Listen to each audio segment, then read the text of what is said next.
Svelga. S in Waymon Skål.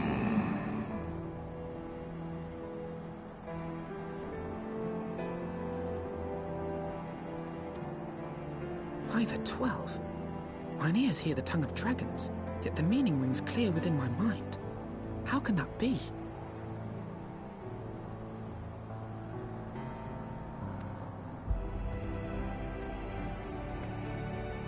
Svelga, do you not remember me? 'Twas I whom you found in Dravania. I who glimpsed the truth about your past, about Shiva.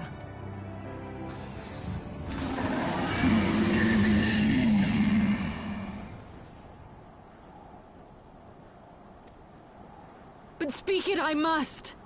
I have summoned Shiva's soul from the beyond and offered myself as her vessel. She has made her heart known to me. Enya, lis umways, MSQ En eski anshis li I have surrendered mine to her. Do you not see, my love? I am Shiva reborn!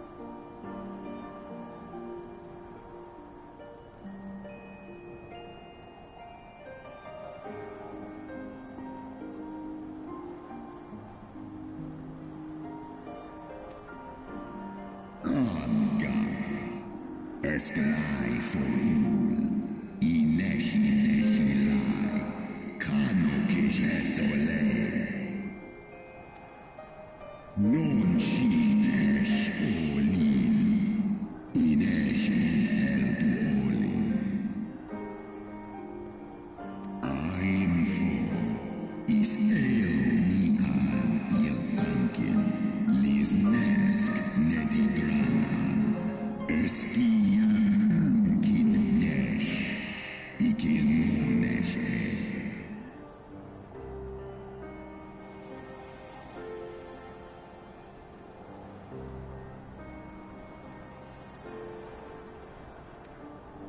Esk esh ed all. Esk esh easy least nice.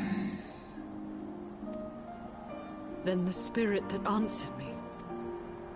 Tenesh. Esh edi in esk non esi somi shisi shi.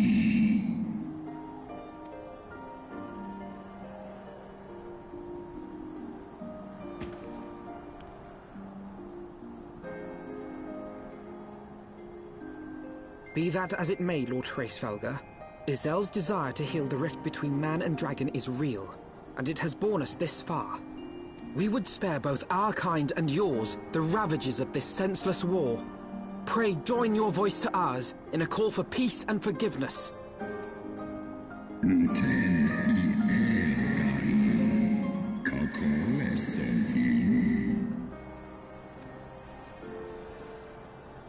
Slosk star ishiste, stosk in asai innosk.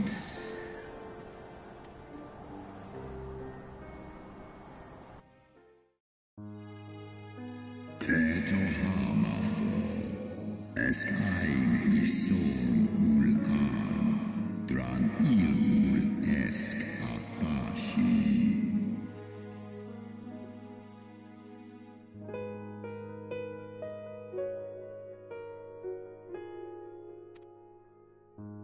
Für eine Kino, Losken stari straridan, lar häsne schnell.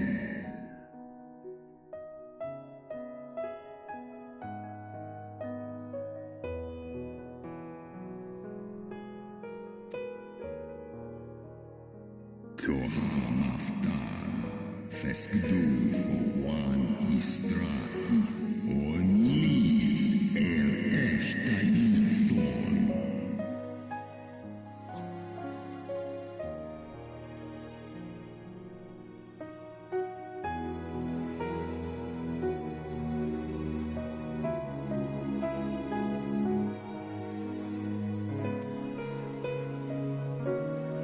Sai if in ned, or ratatoska, stray ul morni.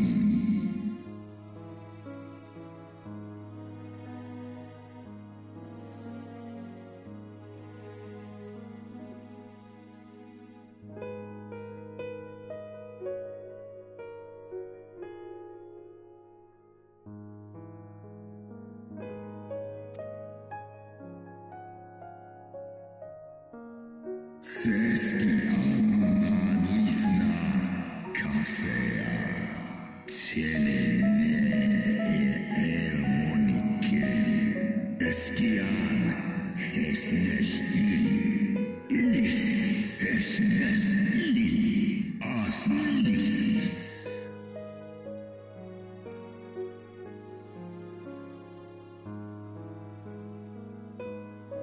Is lufta sithra antul tish an esh elra.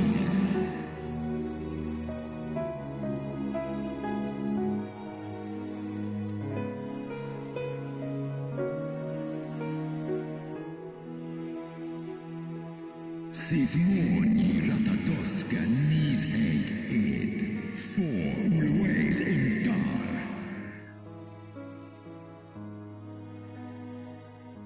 Kal Egmon Thorn en Jui, ale fe in leita, borkin uskin in.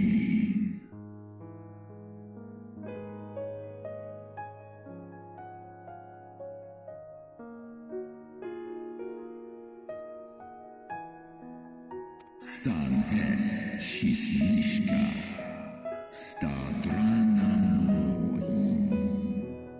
Snodoanki uteda maaz mornish.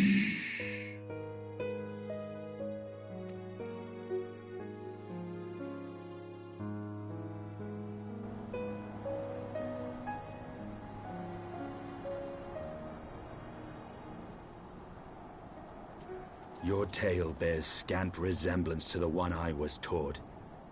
How convenient that it should absolve your kind of all responsibility. But tell me, Dragon, why should I believe your version of events?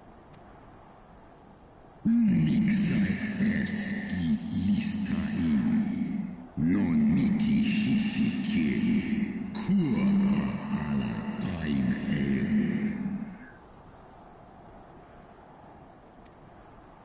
Sai an usina fa an thornized.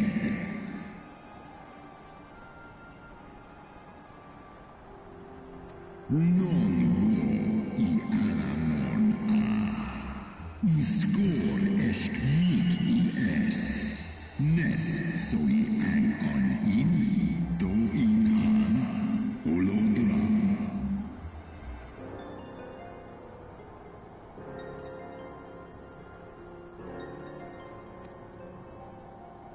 Ishgard's so-called heretics. Sale, orn I nesh iratatoska kin for elna.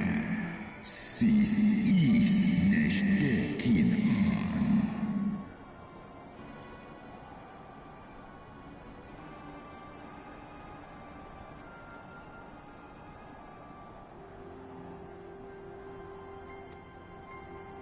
Then, The seed lies within us.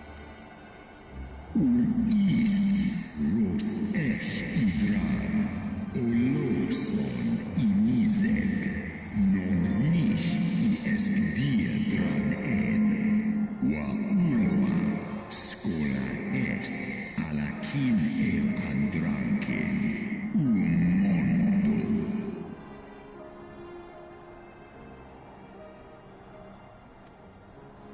Ye gods, I have borne witness to such a transformation. Looked on as a herald. But if any Ishgardian, regardless of allegiance, has such potential within them, 12 forgive us. To think of all the dragons we've slain!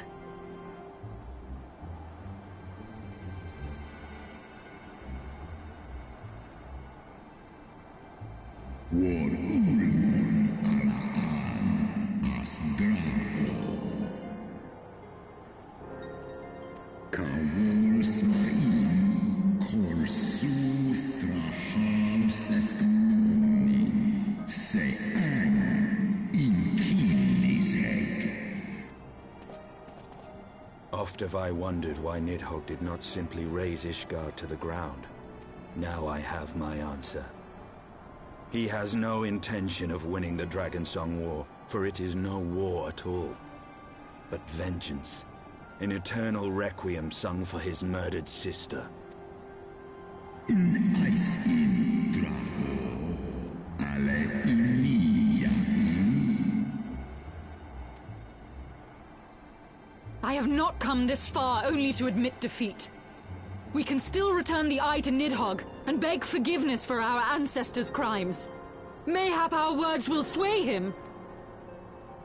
Ja an, lis as an in la tu ole ul in an hers isu. Mik du set in sori, nosta no lis as dui for va in.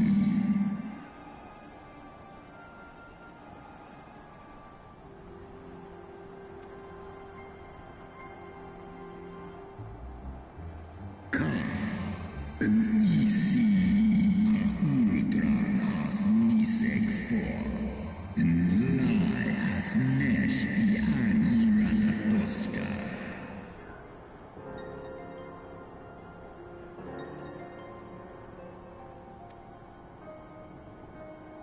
Een sith son ishi eskfa ulgar los an.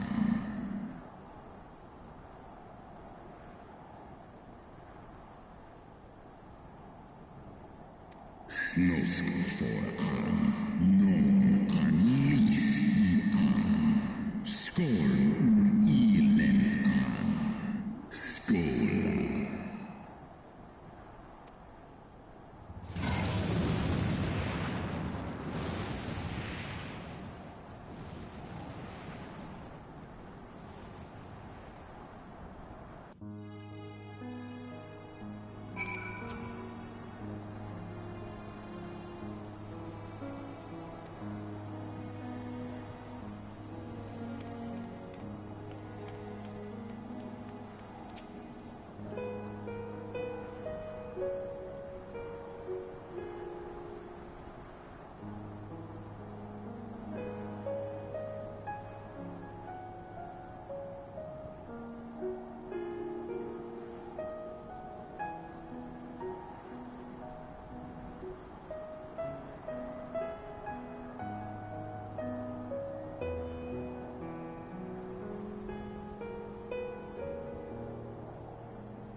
Well, what do you propose we do now? I, for one, am intent on continuing to the east. What is there to be found in the east? Nidhogg's lair, the Eyrie, is said to lie in that direction. And the eye tells me he is near. You cannot still mean to slay him. You cannot still mean to stop me. I have been true to my word, and aided you in this fool's errand with Hraesvelgr. But your efforts at parley have come to naught, Lady Iceheart. I would see Ishgard saved, and for that, Nidhogg must die.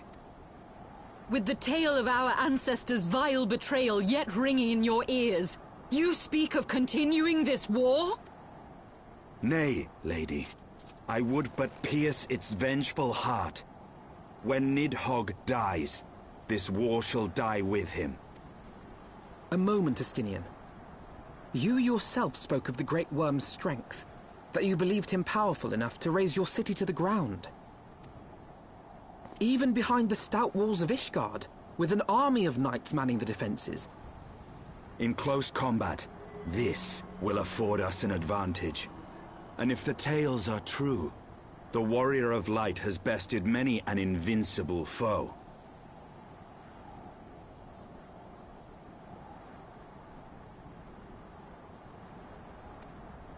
But such speculation is meaningless if we cannot even find the worm. Our first task must be to seek out Nidhogg's lair.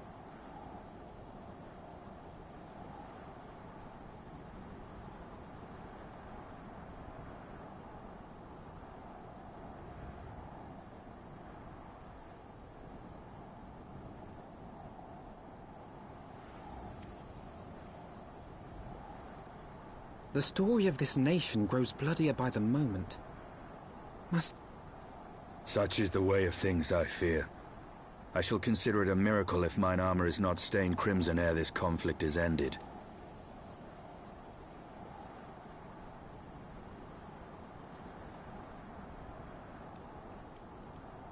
That I should be blinded by my own lies. Everything I believed, everything I thought I was, gone. All gone. Leave her. Your words will not reach her now. And we have not the time to wait for her to gather up the pieces of her shattered faith.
Is that it?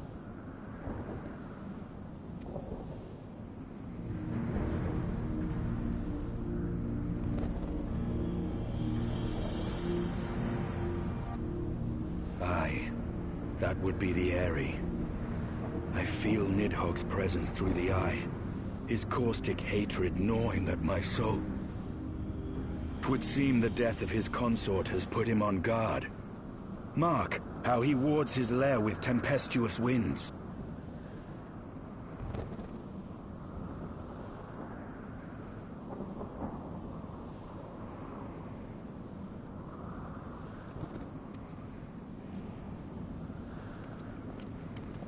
A similar barrier once barred our entrance to the Primal Garuda's domain, until we discovered the means by which it could be penetrated.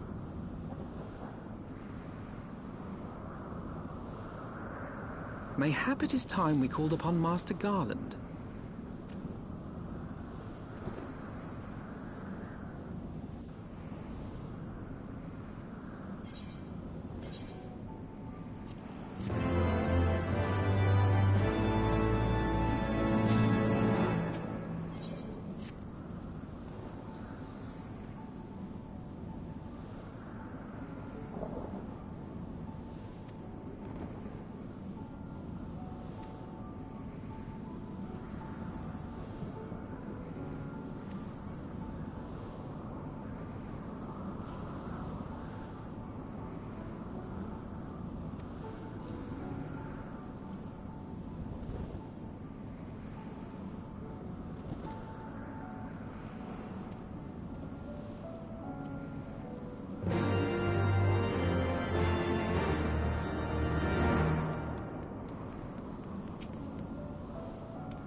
Feast your eyes upon our latest and greatest feat of engine...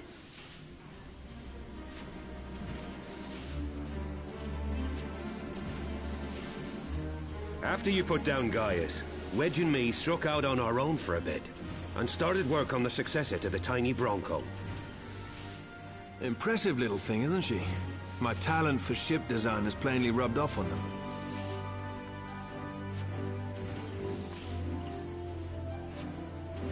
They've adapted the principles of corrupted crystal technology and constructed a mechanism which converts ether from its surroundings into elemental wind. Said wind is then harnessed by the specially engineered sails, providing the craft with propulsion and lift. All in all, a most elegant solution. I'm actually a little upset that I didn't think of it myself. The design does, however, come with one small flaw. The energy conversion ratio's bloody awful. To generate enough power to get you off the ground, you need to be in an area awash with predominantly wind-aspected ether. In other words, there are a few places you can fly, lots of places you can't. The new Ishgardian airship hasn't left the boys much time for tinkering, meaning it may be a while before this particular project takes off. If you'll forgive the pun.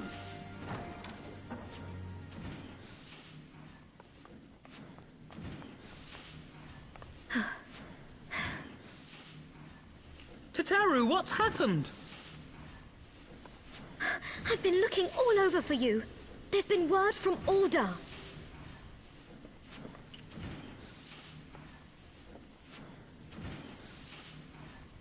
It seems you're required elsewhere. Leave the Mana Cutter with us. We'll see that she's airworthy and suitably equipped to slice. You, meanwhile, should concentrate on providing Raoban and the Sultana whatever help...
Thank you for coming.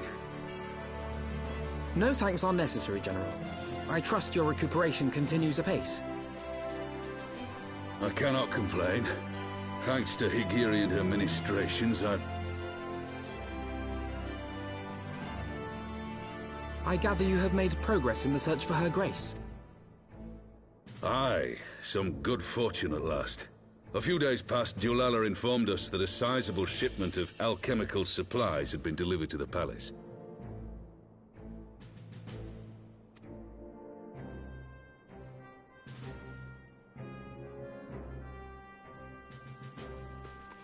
With Papa Shan's assistance, I set out to ascertain the source and nature of the shipment. My inquiries led me to Frondale's frontistery. There, I learned that an order had been placed for a curious substance designed to sustain patients trapped in death-like slumber. An invention of the former head alchemist, apparently. A death-like slumber? This cannot be a coincidence. It lends some weight to Dulala's claims, aye. Her Grace is likely somewhere within the palace, abed but alive. Before making any attempt to extricate the Sultana, however, it seemed prudent to learn what manner of substance was used to induce her torpor. To that end, I made inquiries as to the whereabouts of the one most like to have administered it. The lady-in-waiting, Meriel.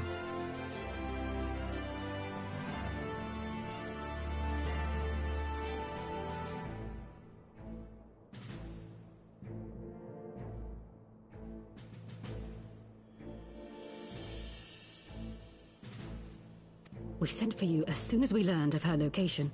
All that remains is to apprehend the woman. We shall find our cat's paw in the Silver Bazaar. But we must tread carefully. The market is not the bustling place it once was, and someone is sure to mark our coming. Should they inform the monetarists, we'll have a fight on our hands.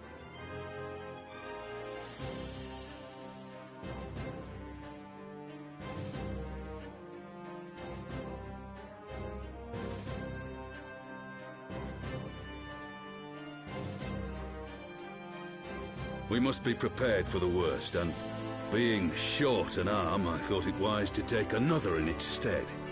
What say you, warrior of light? Then I pity the bastard that stands in our way. Come, my friends, for Nanamo!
You are Meriel, the Sultana's former lady-in-waiting?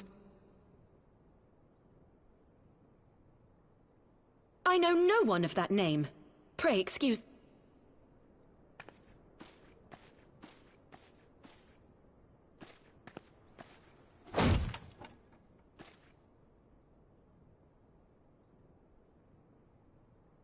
General Alden!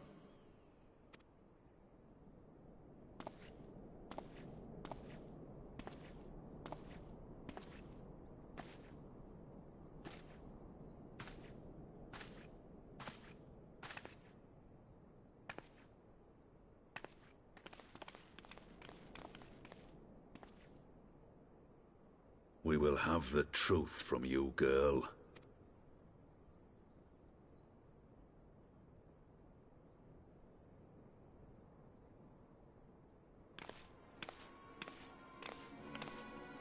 Mayhap it would be better coming from me.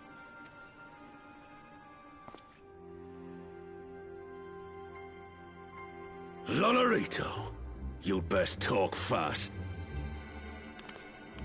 As you know, Teleji Adeleji's Cartano reclamation bill was no more than a facade, a means to get his grubby little hands on that Allagan monstrosity Omega. When he learned of Nanamo's intention to abdicate, however, he was forced to amend his plans. Suddenly, assassination seemed the most promising way to further his ambitions. I am told Teleji had discovered a maid in whose veins ran the blood of House Thorn, a new, more pliable puppet to sit the throne. 'Twould have caused an uproar, of course, but few could have contested her claim.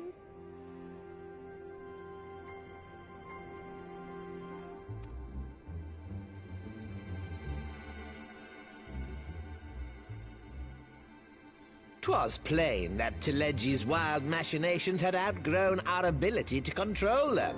So I decided to usurp his scheme and left the fool to seal his own demise.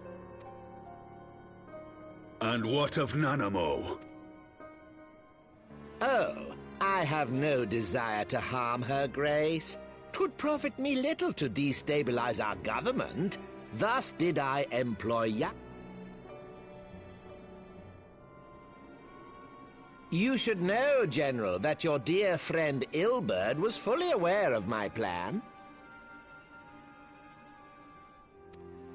I had him lie about the assassination as a means to prime your rage against Teleji. We weren't entirely sure how you would react, but things went rather better than expected. You conniving little worm! You had your claws in the Crystal Braves before their first recruit had sworn to serve! But of course, when a new game begins, 'tis only prudent to have a piece on the board. Ilberd was mine. Truth be told, a significant proportion of the Braves' initial endowment was also mine. With such large sums moving about, 'twas a rather trifling matter to disguise my own contribution. Ah, Ilberd. I secured his services with a promise to support his cause once my authority had been solidified. I swear, the man thinks of naught but prizing Alamigo from the grasp of the Empire. Unlike you, General, the poor fellow seems quite unable to forsake the land of his forefathers. Mayhap that's why he called you a traitor to your people and a disgrace to your homeland, amongst other things. What was it he always compared you to? Oh, yes, an overgrown lapdog begging for scraps at the Sultana's table. Oh, how we laugh. Alas, Ilberd's entertaining little outbursts eventually gave way to wearisome tirades, and the zealous brute became rather unruly. I had no wish to see you executed, you understand, but he would not take no for an answer. Rest assured, his employment with me has long since ended. Which brings us neatly to the present. What say you, General? Both you and the Sultana are alive. We have one corpse and one fugitive. And preparations have been made to restore your good name. Shall we cry quits and start again with a blank ledger?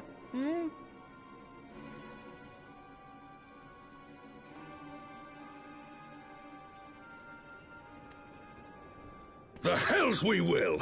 Do you honestly expect me to forgive and Stay your blade, Master Alden. You yourself are not innocent. Or have you forgotten your own crime in executing Teledji Adeledji without trial? Though you acted out of loyalty to the Sultana, such deeds are in violation of both the word and spirit of the law.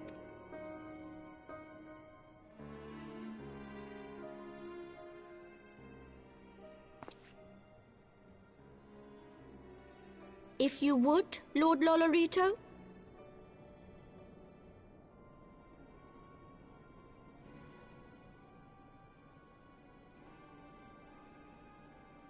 This potion will wake the Sultana from her slumber. Consider it a gesture of conciliation. You will find Her Grace resting comfortably within her private chambers. Should you doubt my word, I shall willingly accompany you to the palace as your hostage.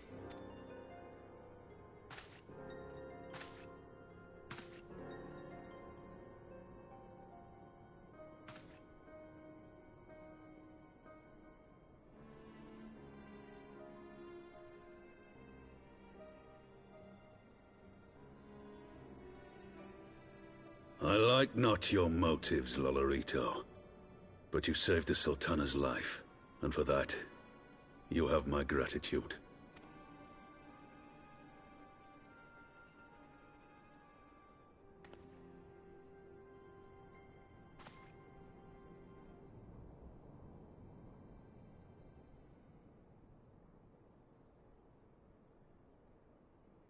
Rauban Aldin, you are hereby reinstated as General of the Immortal Flames.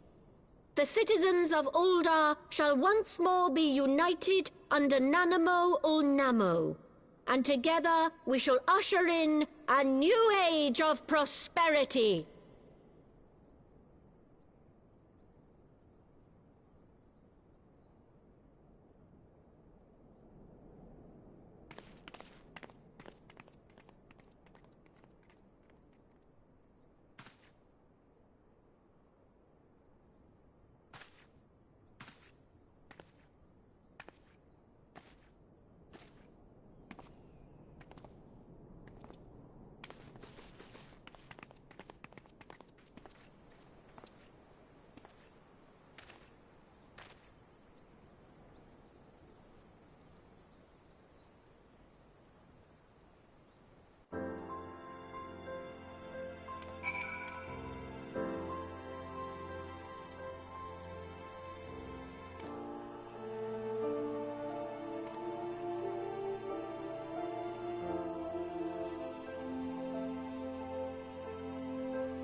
I was having the longest dream.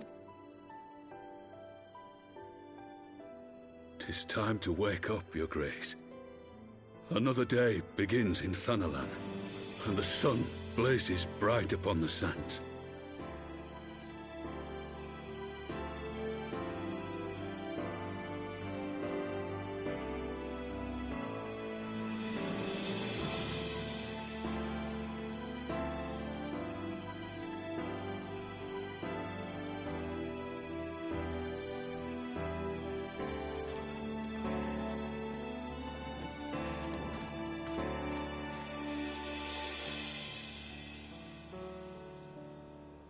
Her Grace is awoken. The palace physician assures me she is none the worse for her slumber.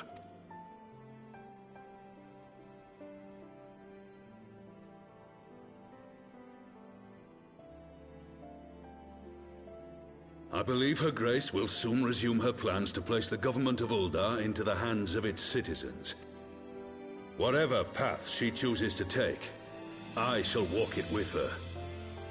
And we shall tread slowly, lest the nation be unsettled in our wake.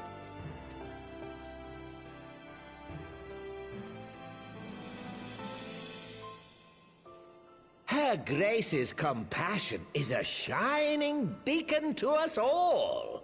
But what our city truly thrives upon is competition. 'Tis in the struggle against our rivals that opportunities are seized and fortunes made. And with the Empire on the offensive once more, now would hardly seem the time to turn our system of government up. Are you privy to new intelligence, my lord? I would hardly call it new. Remind me, what was the name of that enormous Imperial warship which met its end in Mordona? Oh, wait, I have it. The Agrius, yes, well. 'Twould appear that the Garleans have been hard at work on an... How close are they to completing this ship? Is it operational? Its maiden flight was a success, I hear. I should imagine Emperor Varys is eager to see how it performs in battle. My lords and lady, I move that it is time to repair the damage caused by Teleji Adeleji and prepare our great nation to repel the Empire once more.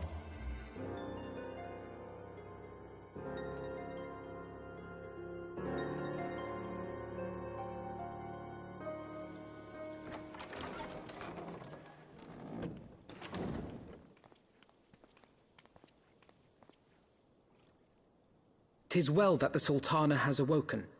The Syndicate yet needs to put its house in order, but 'twould seem the worst of the confusion has passed. Uldar has taken control of its future, and I must do the same.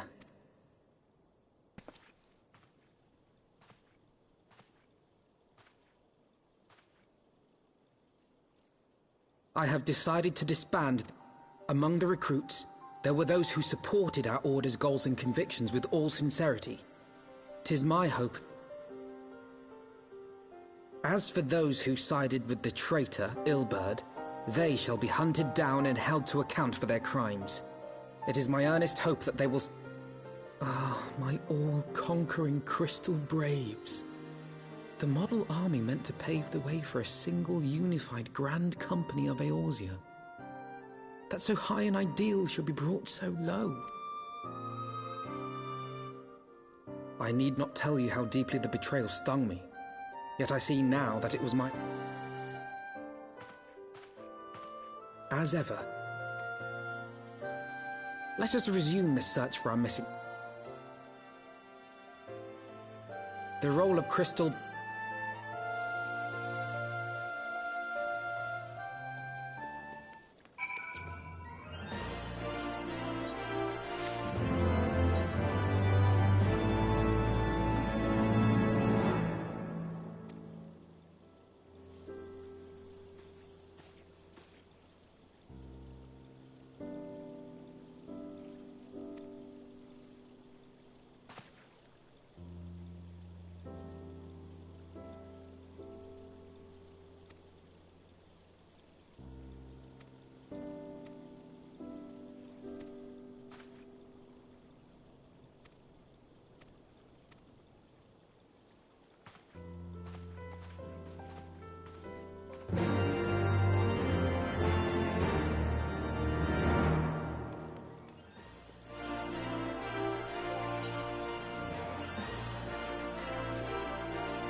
All stands ready, Lord Commander. Ah, the moment has come then.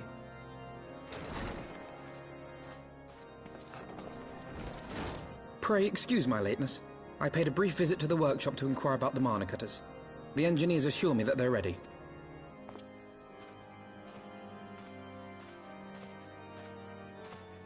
The area is now but a short flight away. Yet what a long and winding path we took to reach this point. Were it not for Master Alphino's proposal, we never would have attempted to parley with the dragons. Though our negotiations yielded little, our expedition with Lady Isar taught us much. You took an unimaginable risk. I could scarce believe the tale Estinian told. Aye. 'Tis true that many of our countrymen would sooner die than join hands with the heretic's mistress. But 'twas through that most unlikely of alliances that we came to speak with Hraesvelgr. A conversation that went rather poorly, as I recall. In this instance, the journey was more important than the destination. Had we not slain Nidhogg's consort, Tiaman, and put the Great Worm on his guard, the Dravanians would have arrived at Ishgard's walls long ago.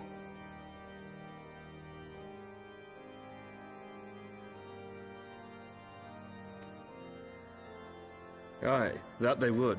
Full grateful am I for every hour of respite your actions have afforded us. Thanks to you, our defenses are much improved. 'Tis but a pity they won't be enough. Thus, you believe an assault upon the area represents the city's best chance of survival? I am under no illusions. Nidhogg's might is legendary. But with his eye in my possession, I can stifle his strength at the source. Victory will be hard won, even so. And I shall be glad indeed to have the Warrior of Light at my side. You shall have my blade as well. There are more of these mana cutters to be had, yes? Lord Commander, no! How can I, a proud knight of Ishgard, stand by and do naught while an outsider risks life and limb for our homeland?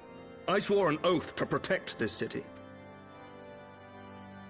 Pray leave the slaying of dragons to dragoons, Sir Knight. Your duty to command the city's defense is no less vital. Should we fail, and Nidhogg slip through our grasp, who then will hold the walls against him? Will you leave Ishgard in the hands of the Holy Sea's zealots? There are others. Who but you has the authority and the standing to orchestrate a city-wide defense? I do not, and neither does the Warrior of Light. That is why it is our place to fight, and yours to remain here, Lord Commander. What? You too, Master Alphino? By the Fury! You have shown some promise, but this adversary is far beyond your skills.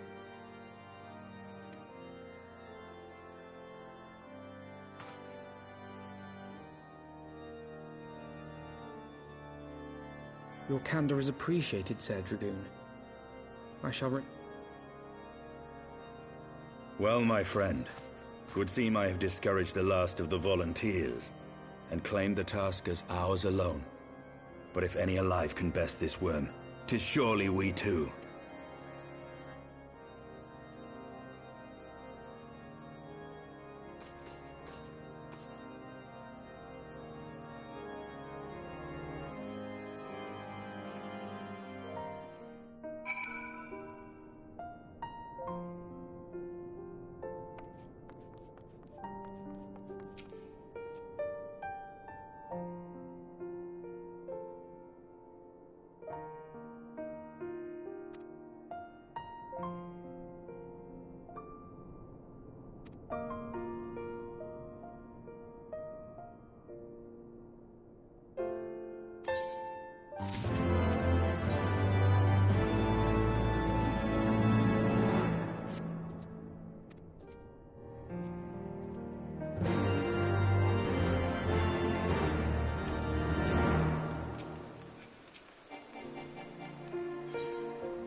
No, worm!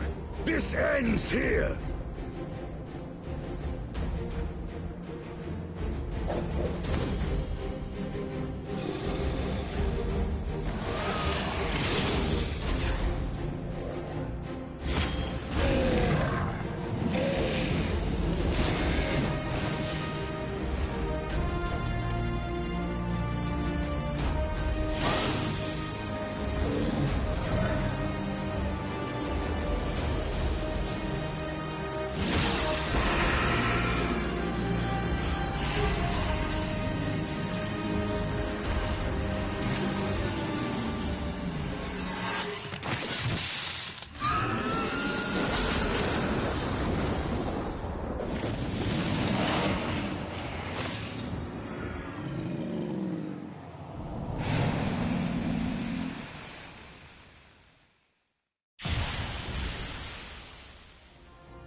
You gifted my people 1,000 years of suffering. Now I gift you an eternity in darkness.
They are ours, Lord Eldrath. The eyes of Nidhogg.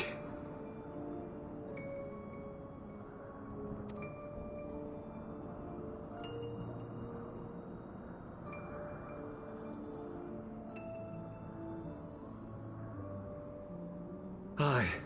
The worm lies broken and my father is avenged. With the wellspring of his vitality thus denied him, Nidhogg shall not linger long in this world. But behold the terrible price we have paid. My sire is dead. So many brother knights slain. We traded our honor for the strength which now courses in our veins. And still we are forced to make such sacrifice.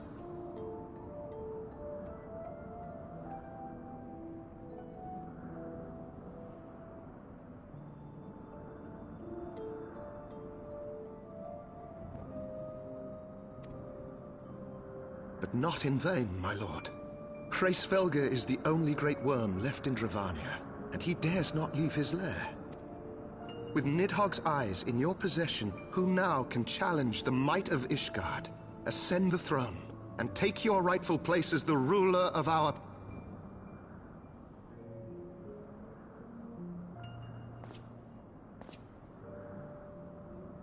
Nay, my friend.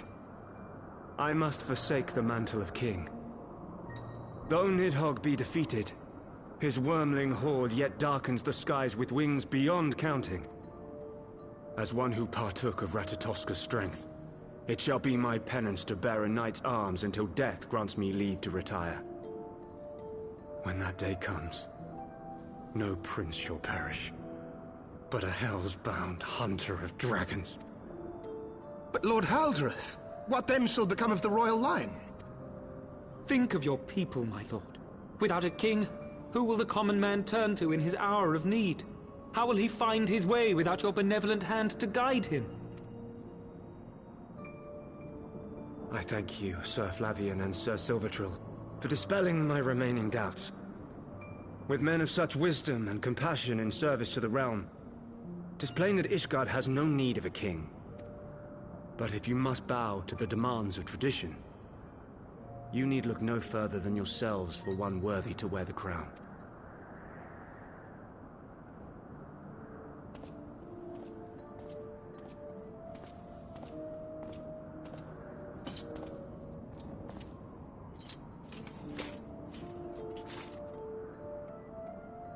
Fare thee well, my brother knights, my loyal friends. On these shoulders shall I bear the weight of my father's sins.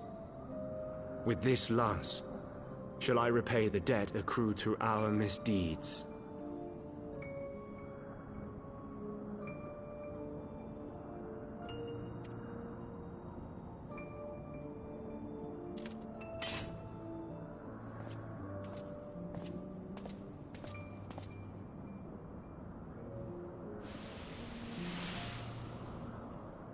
What cruel jest has fate played upon us? Have we seized this desperate victory only to lose a king? We can but act as our lord has bid. We few who remain must divide between us the rulership of Ishgard and her people.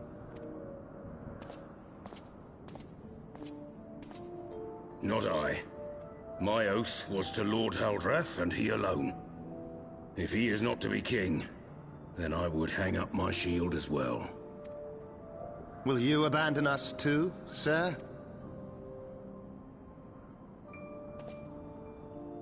I would wash my hands of blood and betrayal, and take up an honest trade.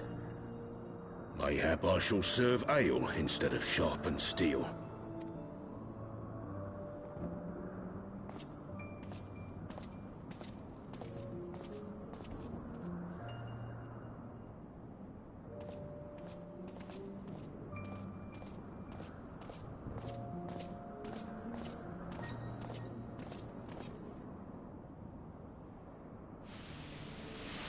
We four, then. Forton, Hylanat, Durander, and Zemail.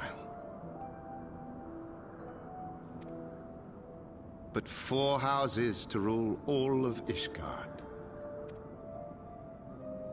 And what of the throne? We keep it empty. Until the day a king rises once more, we must assume the role of stewards. We shall shape our nation anew with a history of our own making, and let the truth of this dark day die here, upon the battlefield.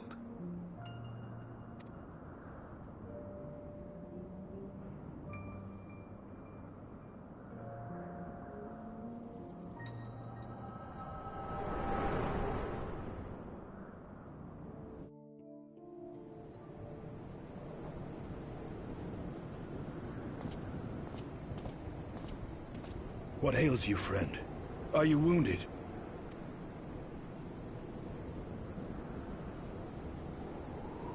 You have borne witness to history. To the culmination of the first battle with Nidhogg. The legend of Ishgard's founding tells that our ancestors were led to the land of Kurthus by the valiant King Thordan. In the midst of their journey, they came to a wide chasm, where they were set upon by a great worm, Nidhogg. A furious battle then ensued, with Thordan leading the van. Though the brave king was slain defending his people, his son, Haldreth, The first Azure Dragoon fought on undaunted.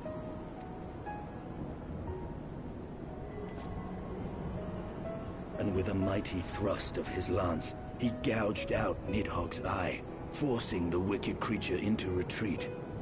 Thus, did this eldritch orb become a sacred treasure of Ishgard, lending its power to every knight deemed worthy to bear the title of Azure Dragoon. A rousing tale, is it not? Would that I could still believe it. But your vision, which we must accept as immutable truth, leaves no room for doubt, save on one point. If Huldreth took both of Nidhogg's eyes, then how came this eye to be lodged in the worm's skull?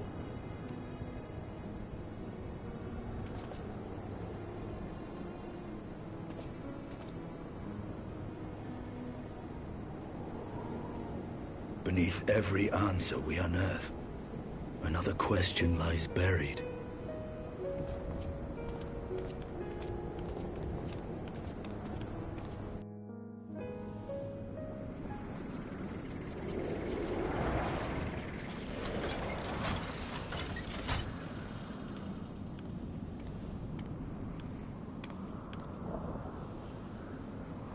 'Twas a fierce battle, but one I knew we would win. Your fame is well-deserved, warrior of light. Full proud am I to have fought at your side. I would fain return with all swiftness to Ishgard to inform the Lord Commander of our triumph.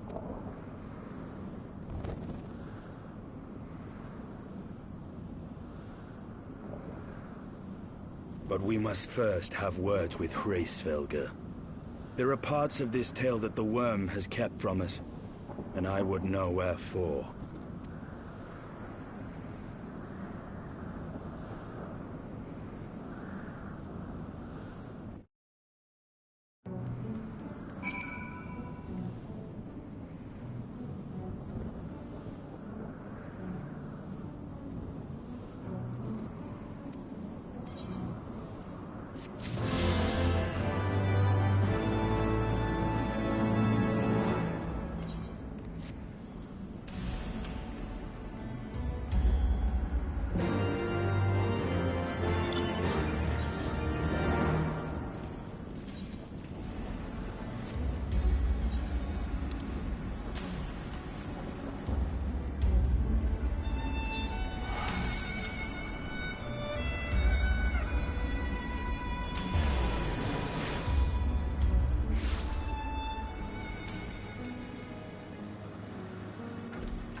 You mean the moment I prized your eye from his head?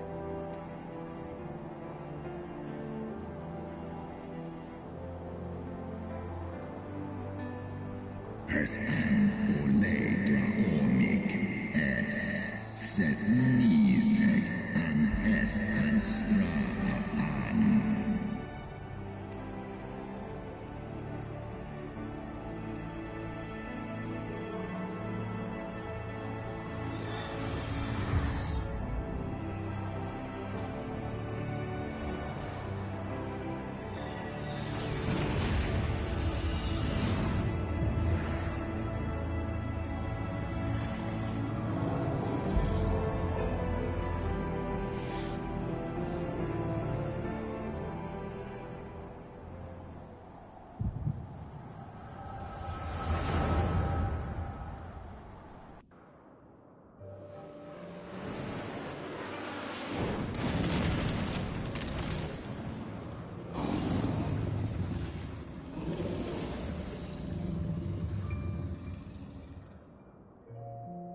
Nizeg haf intar.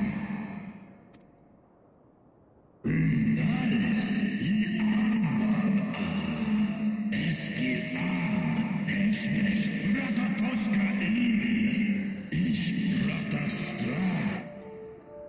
Mon in. Andor an Akison los Eltan. Osk Ilike.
Nizeg. Wafal an. Ka'nya an. Smahes wa. Seth an. Yikin an Elen an. Seth an Kinstra.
Es easy an in.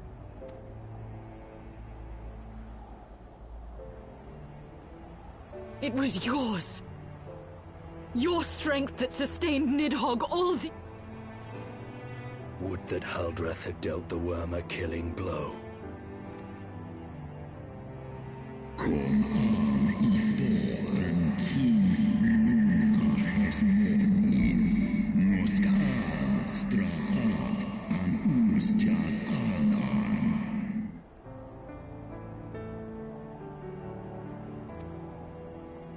And so you acquiesced. You surrendered your eye to Nidhogg, knowing full well the suffering he would inflict. This one so kin in Ekmon ratan in Esklos misek Liz esk gaan.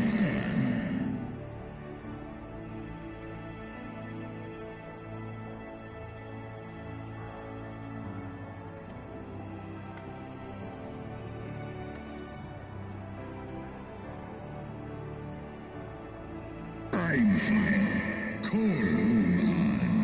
Tolos ineskla.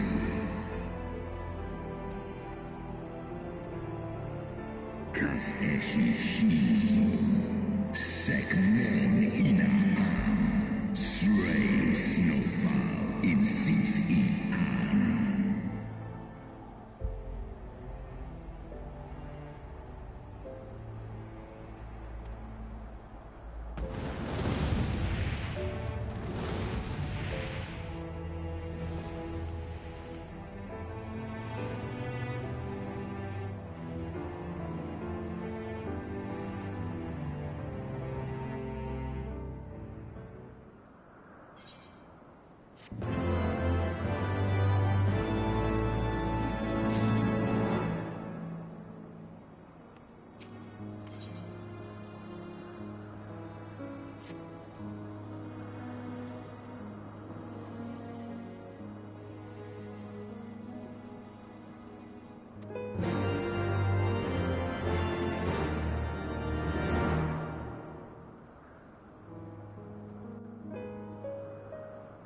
Twas my life's goal to slay Nidhogg, but I find there is little joy to be had in its accomplishment. But you have rid the world of a hate-filled creature, and ended a bloody war in so doing. I lost my family to Nidhogg's flames, and 'twas with fury in my heart that I took up the lance. Every blow I struck in the name of vengeance. We were not so different, he and I. I will not judge you for your deeds. I have not the right. Too many innocents have perished in the name of my greater good. Yet even with all that has passed, the tale is incomplete. We are short a great worm's eye. Of the pair which Haldreth took from Nidhogg, only one is known to us, the one I bear. What then became of the other?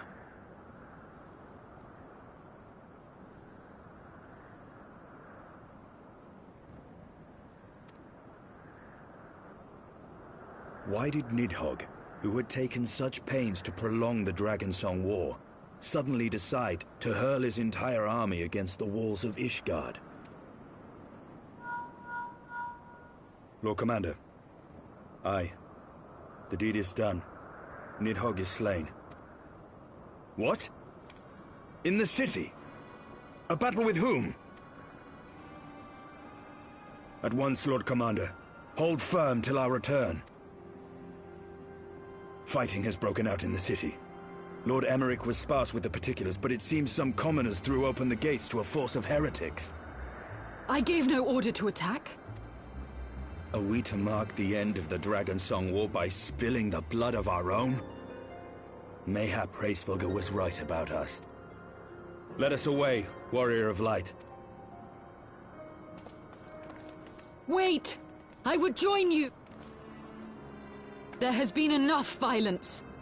I will appeal to my people in the city and make...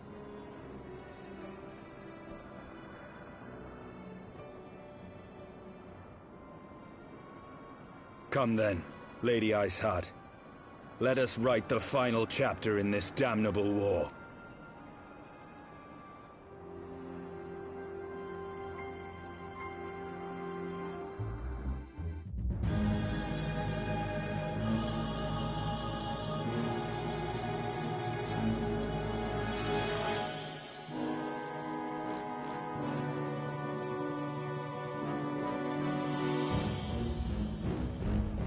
A small army of heretics has invaded the city, Your Eminence, but there is no cause for concern. A sizable contingent of our soldiers is already in place to repel the Dravanian assault. and the intruders will soon find themselves outnumbered and outmatched. Our plans proceed apace, then? Yes, Your Eminence. This unrest shall serve to feed the people's fear of the heretics and the dragons both. And lend renewed fervor to their prayers for deliverance. Very good. Grant our guests what time they need to sow a measure of chaos, then order the Temple Knights to crush them. Your will be done.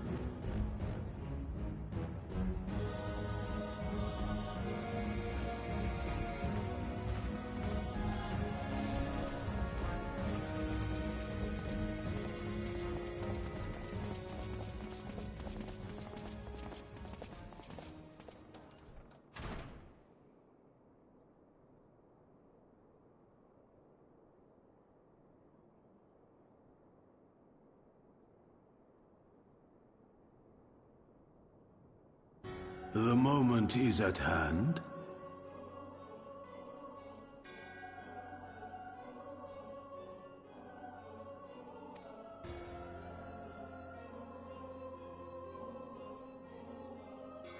Excellent. All shall soon be in alignment.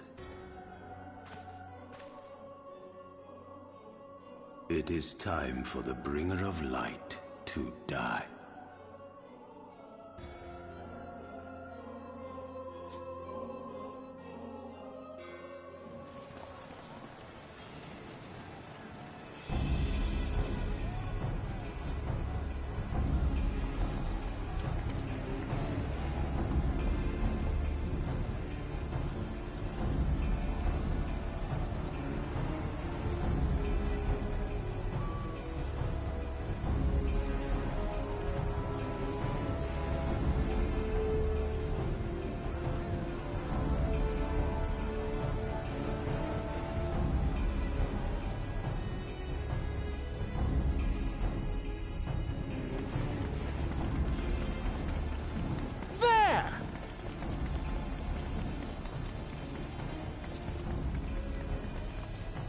Comrades!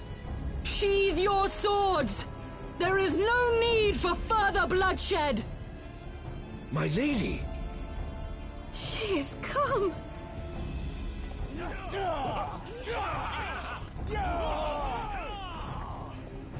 Hear me, brothers and sisters! The war is ended! Nidhogg is no more!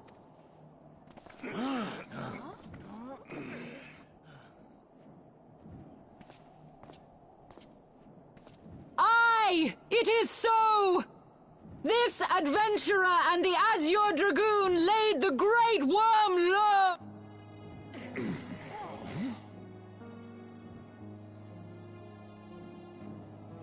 The endless cycle of violence between man and dragon was born of our forefathers' treachery.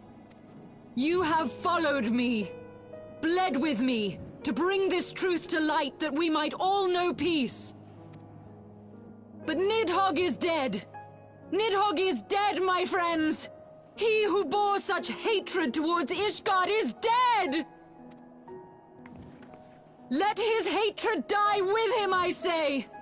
Let us sheathe our swords and go in peace! Have we lost? No, my friend! Far from it!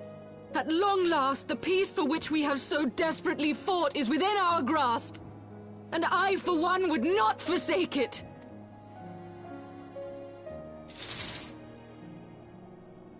Peace?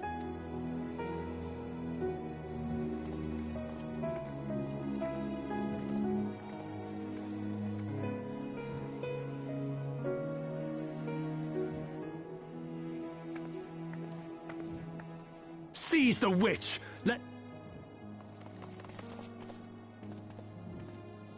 Providing aid and succor to the wounded should be our first concern.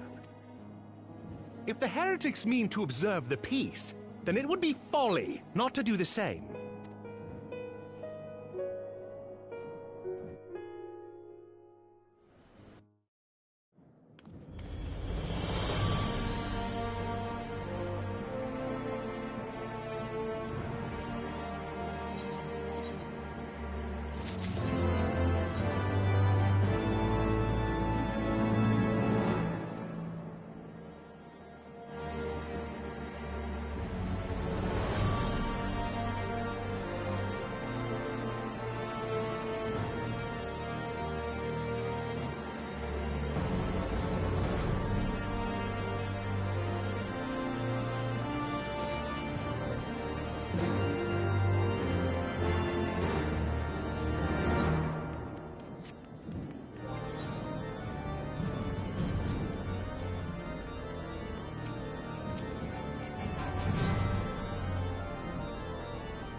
Praise Halone, you are safe.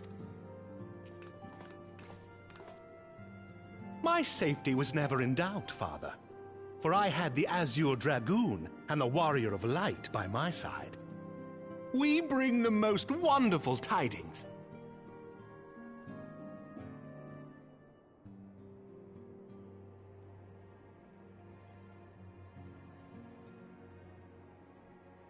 The infamous Lady Iceheart? Here in Ishgard? This is most unexpected. She has done much to quell the violence. The Inquisition may not approve, but we are glad of her presence.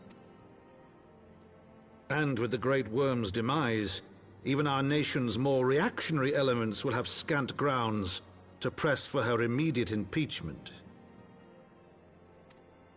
My thoughts exactly. What of the truth revealed to us by Hraesvelgr? That the origins of the Dragonsong War, a core tenet of Ishgardian faith, that men and dragons once lived together in harmony, and that it was man's treachery which shattered the peace and plunged our peoples into war. The same scripture also describes the origins of the High Houses. Were it exposed as false, the legitimacy of our rule would be called into question. If both Highborn and Lowborn can trace their ancestry to Thordan and his Knights 12.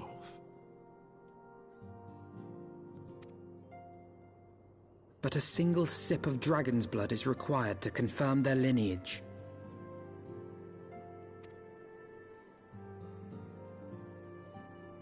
If the Holy See knew of this and chose to remain silent, their crimes are grievous indeed.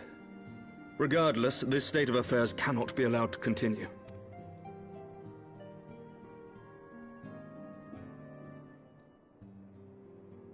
Sir Emmerich, you cannot mean to raise this matter with the Archbishop. Pray consider what you are proposing. If the Holy See chose to conceal the truth for centuries, what reason would they have to reveal it now? At best, you will be branded a heretic and clapped in iron. Then at least the Archbishop will have shown his true colors. My friends, this war will never truly be at an end until the truth is made known. You must see what lies on the horizon if it is not. When ruled by fear of a common enemy, we were united. But now we have none. During the war, the Highborn needed men to lead, and the Lowborn men to follow. Not anymore. 'Tis but a matter of time before the old order is called into question.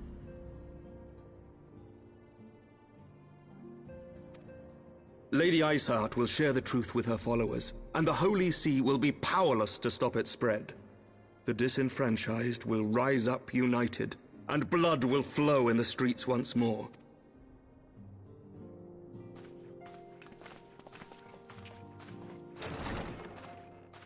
A divided Ishgard will not survive.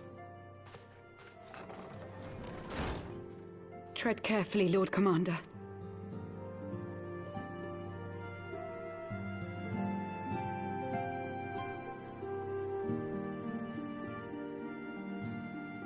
My lady, is it wise to let him go? I sympathize with the Lord Commander's desire for reform, but to approach the Archbishop in this manner bespeaks an idealism to which I did not think Sir Emmerich prone. Though he comports himself as a realist, he has long dreamt of reform. 'Twas that idealism which first drew me to him, that which made me swear an oath to serve. We must not think of ways to hinder his cause, but rather ways to aid it, even should the Holy See cry heresy. You cannot mean... If the Lord Commander does not return from the vault at the appointed hour, I mean to go and fetch him. Have care, my lady. Your words border on treason. Should they reach the wrong ears, you will be declared an enemy of Ishgard. That is a risk I am willing to take. Lest you forget, my lord, I am not born of this land. But I speak only of what may come to pass. If the rumors regarding his heritage are to be believed, we have naught to fear.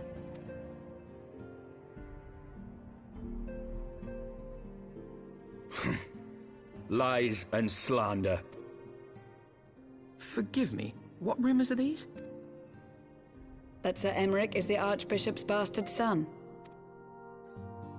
Senior clergy are not permitted to marry and sire children. But even the holiest among us are not immune to temptation. I labor to believe it. Sir Emeric is truly the Archbishop's son. He has never been publicly acknowledged as such. But the rumors have plagued him since childhood. That he rose to his current position, despite being despised as a bastard and accused of profiting from his father's influence, bespeaks the quality of his character. It is my hope that on this occasion, the burden of his birth will work in his favor.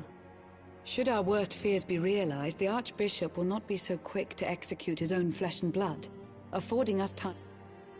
Bastard or trueborn, he is our nation's best hope. If the Holy See dares to threaten him, I shall lead the charge against the Vault myself. Hear, hear! The future of Ishgard rests on Sir Emeric's shoulders. I too will do mine utmost to aid his cause. Orshafon, be reasonable. A knight lives to serve, Father. To aid those in need. The people need Sir Emeric more than ever, and we may be his only hope. There is no greater calling for a knight than to save the life of his fellow man. I swear to you, on the sigil of our house, that I shall do this and make you proud.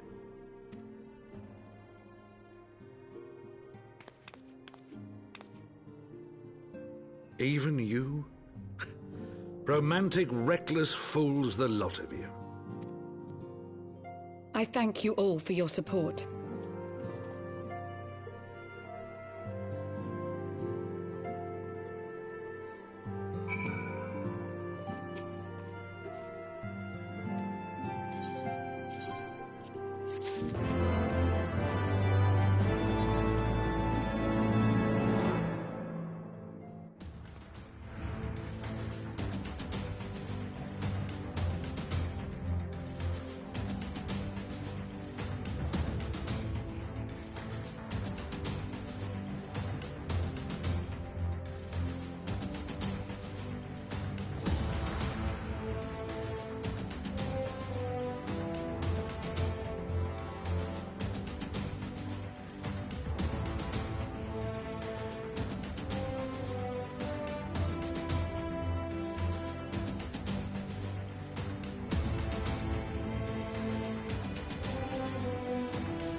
Where do you think you're going?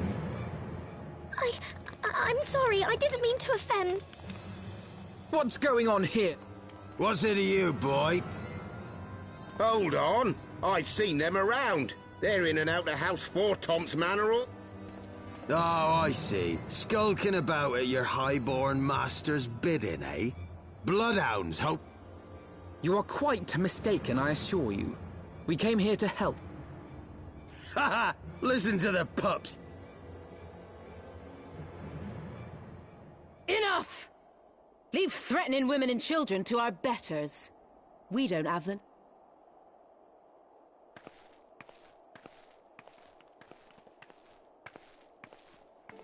Hilda!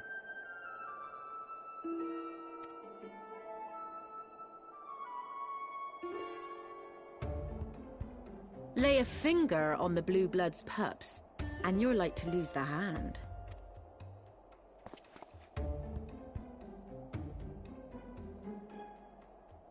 And often I get called on by glorious heroes like yourself.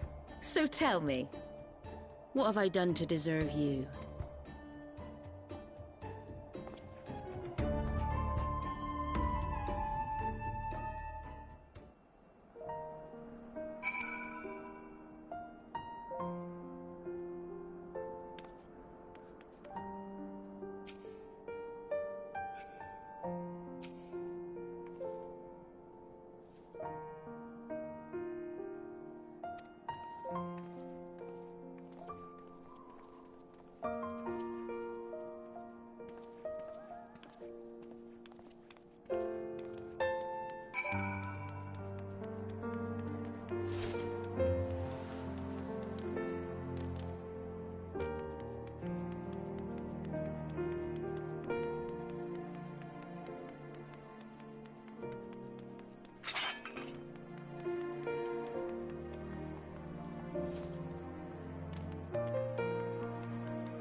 So, while you're on your way to kill Nidhogg, you stumbled on some dirty secrets that the Holy See has been hiding for centuries.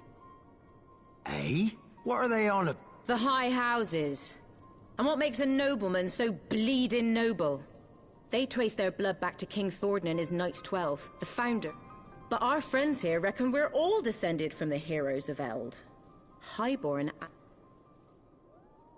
And so Sir Emmerich, Lord Commander of the Temple Knights, has gone to ask the Archbishop if he wouldn't mind letting everyone know. Is he simple? The old bastard will have him executed for heresy. Well, seems to me that's what the good sir wants. Seems he thinks a noble sacrifice will serve to prove his claims. We cannot stand idly by and allow Sir Emmerich to do this. Look, you've a good heart, I can see that. Willing to risk your neck for someone else even when his troubles ain't yours. But what's this got to do with me? If Sir Emmerich is imprisoned in the vault, we will need all the help we can muster to breach their defense.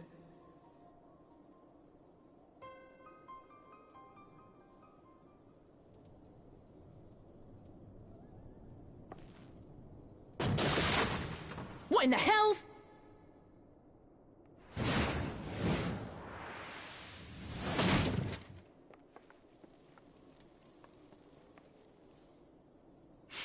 Ah, the unmistakable scent of heresy.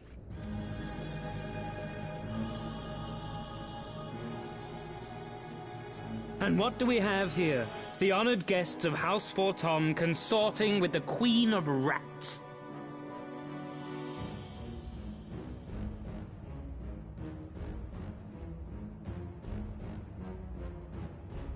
Ooh, plotting insurrection, I shouldn't wonder.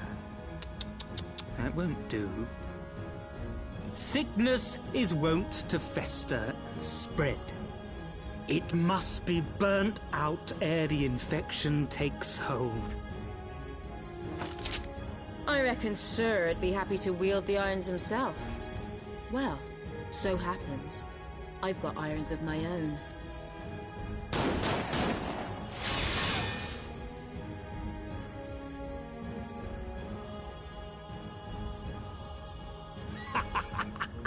Such simple creatures, rats. Certain to attack when caught. Let us step outside, milady. In here your toys could hurt someone.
You disgust me!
There's no denying your gifts.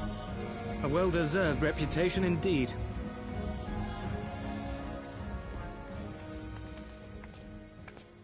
Enough!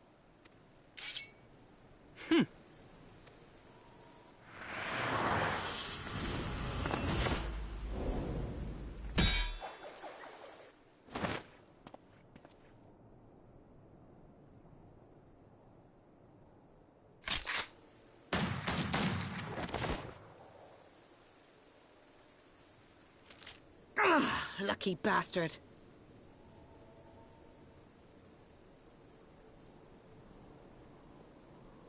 Nay, 'tis we who are lucky. Had we fought on, 'twas but a matter of time before our conflict claimed the life of an innocent bystander.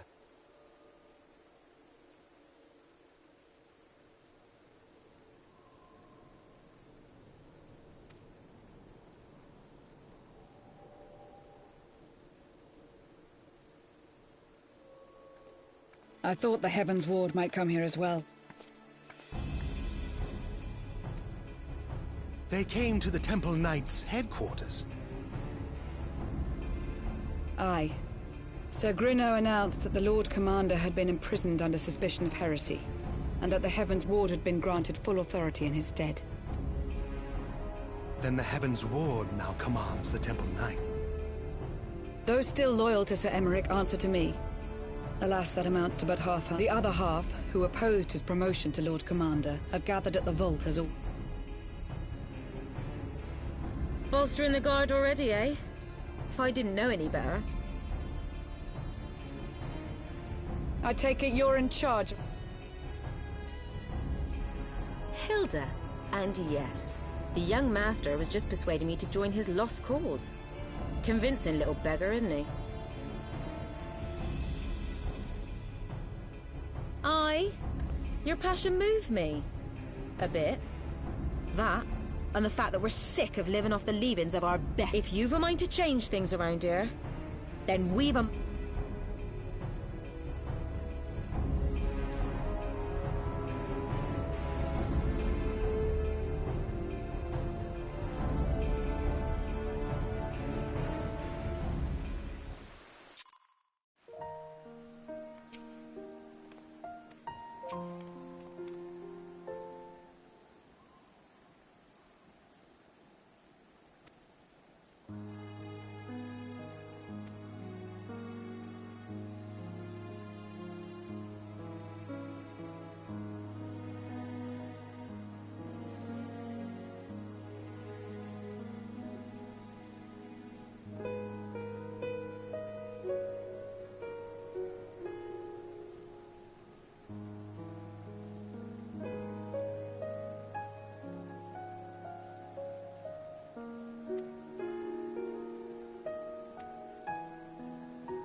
I'll cut you to... I will not yield to you!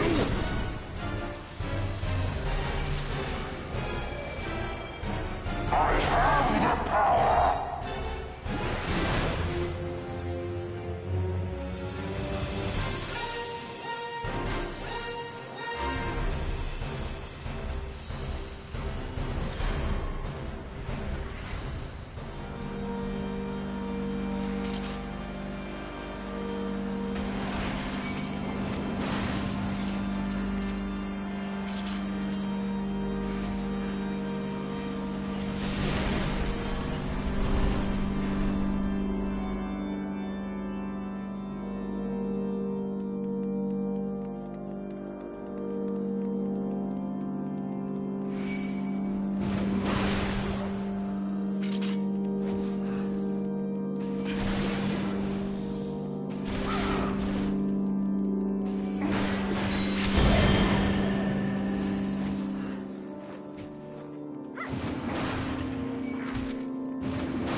Filthy rats!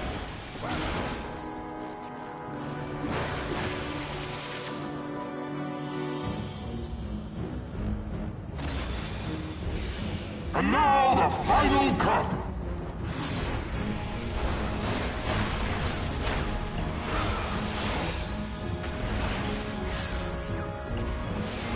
This shall be a mercy. You disgust me.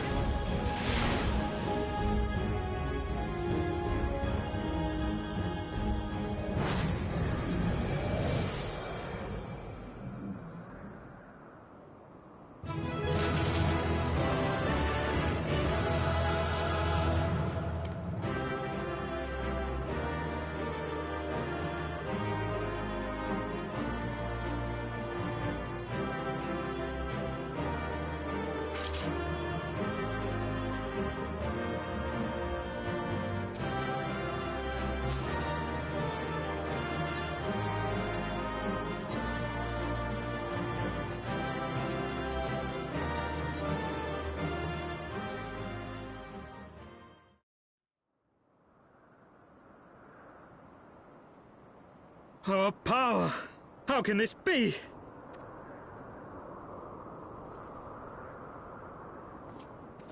Fall back!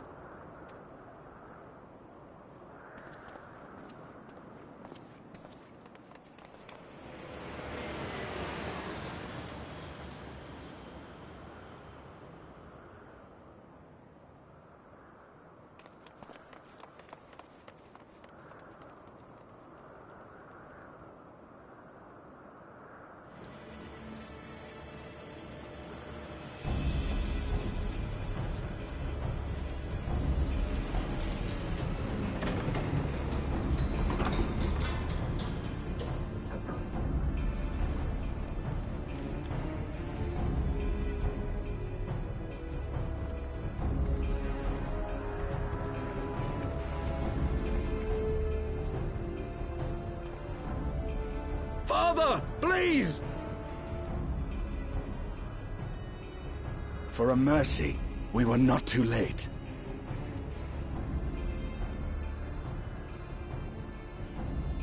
Why must you do this, Father?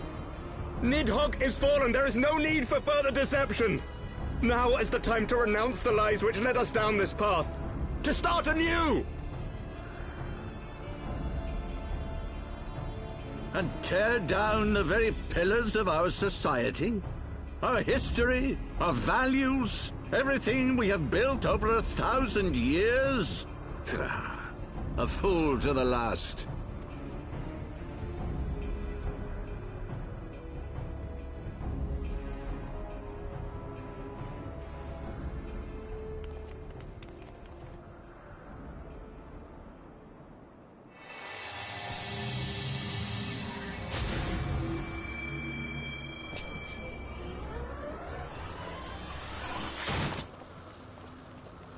out!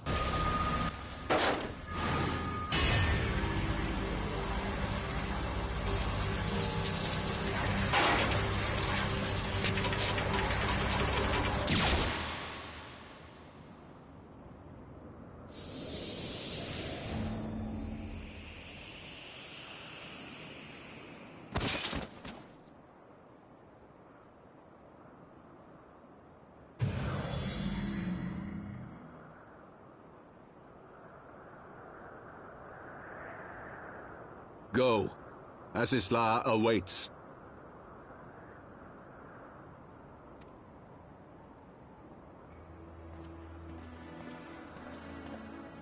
Lord Orchefort!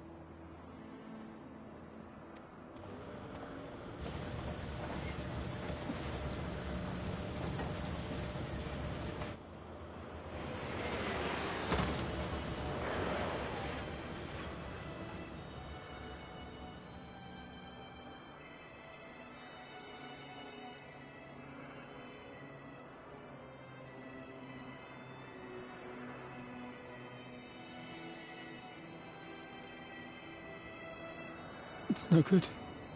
The wound is too deep. It refuses to mend.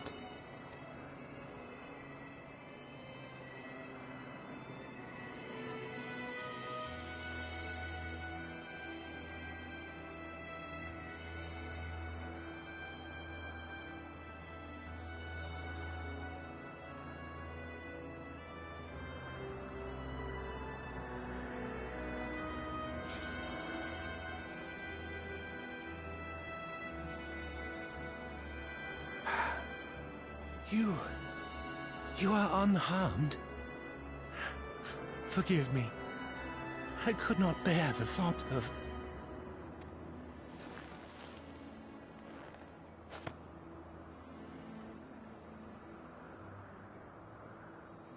Oh, do not look at me so.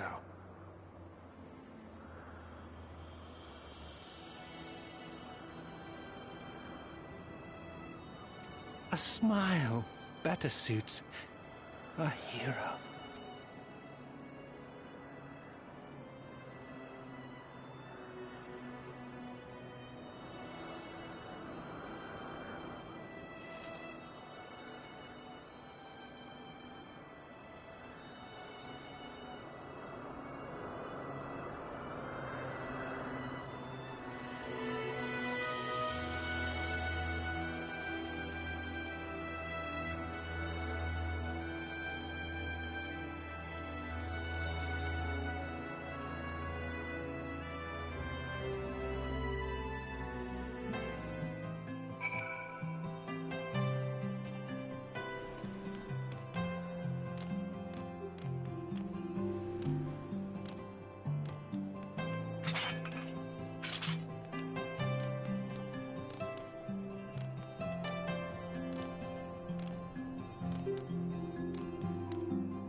Don't.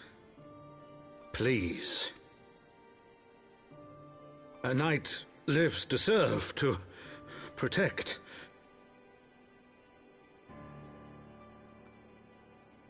Leave me to mourn and give chase, for my son and for the nation he loved.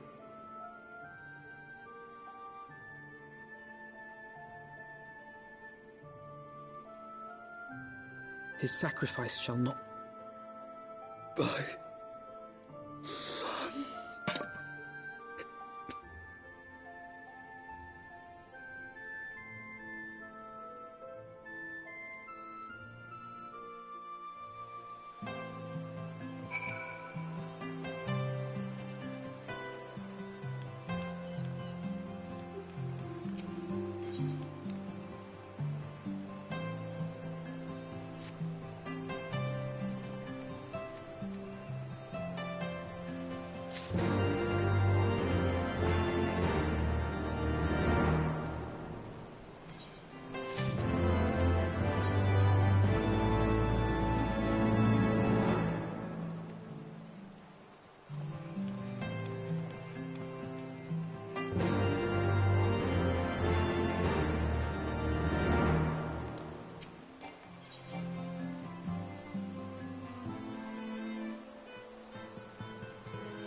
My friends, I am in your debt.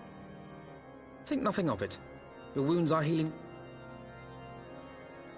Some wounds do not heal.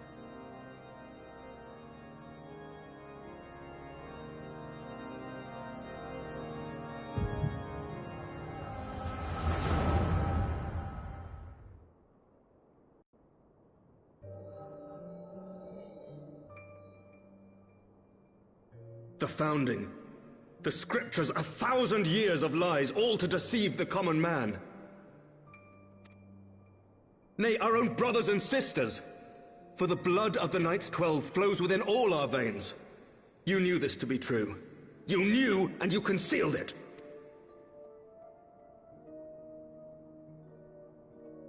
I should be interested to hear how you came by this knowledge. But yes, you have the right of it.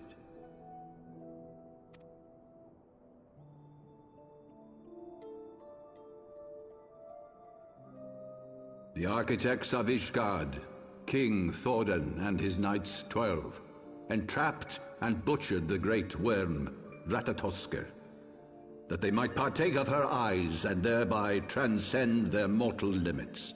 Upon learning of their treachery, Nidhogg was consumed with a murderous and justified rage. I dare say you know what followed. The great worm slew the king and half of his knights. Aye, but Nidhogg was subdued, and his eyes plucked from their sockets by the knights that remained. Their one mistake was to show mercy, for from his brother Hreysvelgr did Nidhogg receive a new eye, thus rejuvenating his form and empowering him to embark upon an eternal quest for vengeance. Whilst Thordan's son Haldreth took one of Nidhogg's eyes and learned to wield its power in defense of his people. Thus was the first Azure Dragoon born, and ever since that time, his honored successors have risen to drive Nidhogg from our lands whenever the worm has returned to plague us.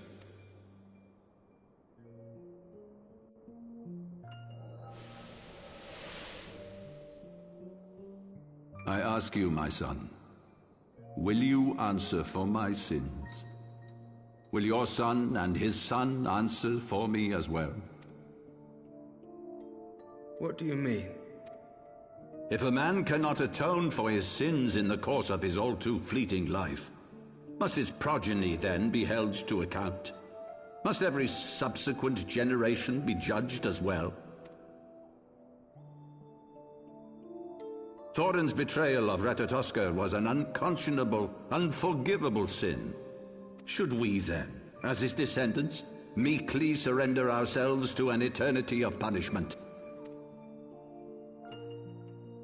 Nay, say I. I would not see our children sacrificed in a vain attempt to appease an implacable foe. Dragons are not like us, my son. To they who live forever, the wrongs of antiquity are as those of yesterday. No reparations shall ever suffice. This fact alone should serve as ample justification for our actions. Yet some refuse to see it as such. For men like you, who yearn to commit themselves to a nobler cause, a more complex. This is your solution. This is how you protect our people. You have given us a lost cause, a death sentence. With your compelling narrative, you but doom our countrymen. And they do so gladly. Highborn and lowborn alike are proud to serve, to fight and die for their country.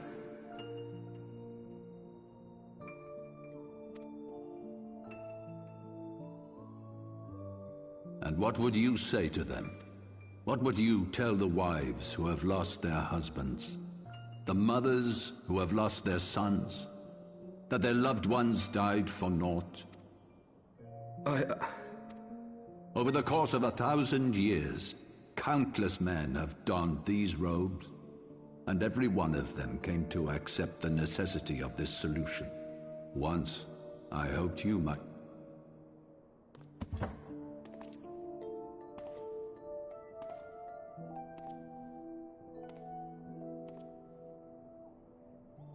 Do not despair, my son.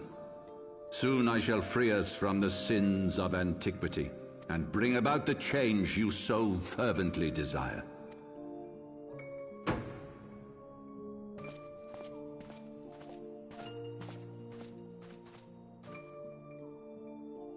If he has spoken with others, I would have their names. Escort him to a cell and question him thoroughly. Your Eminence.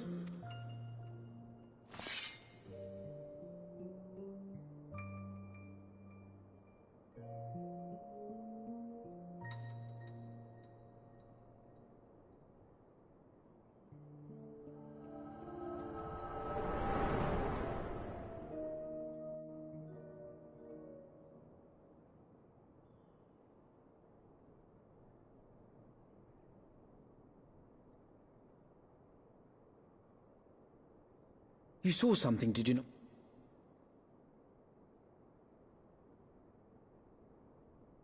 So this is the power of the Echo. Would that it had shown you a finer moment from my past. 'Twas an exercise in futility, as you saw. Faced with the firmity of his conviction and his many ready rejoinders, my words deserted me. To be frank, I am embarrassed to recall it. A friend once impressed upon me the importance of differentiating between words, deeds, and beliefs.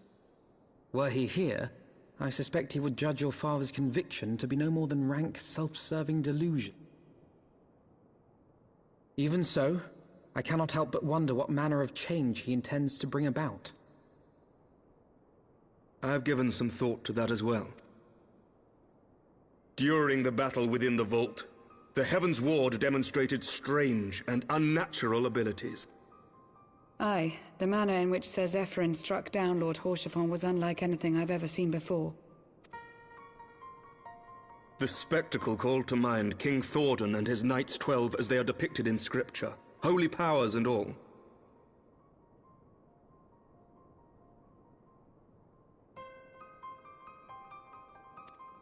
Mere fabrications, which have become objects of faith, instilled with the belief of countless devoted souls. 7 hell! If Lady Iceheart can use her own body as a vessel for summoning, I see no reason why others could not. Are the Heaven's Ward truly so reckless? Unbelievable!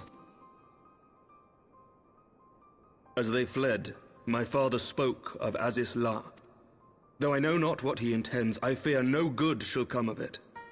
His ambitions are too great, and we must find the Heaven's Ward and stop my father before it is too late.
to the northern reaches of the Sea of Clouds, where countless isles yet remained uncharted.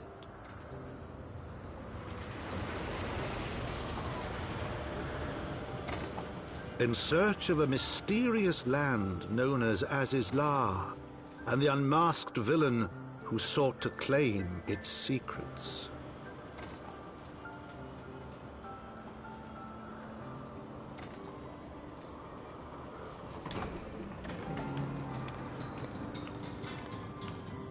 Oblivious to the new threat which followed in their wake, they came.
Thank you.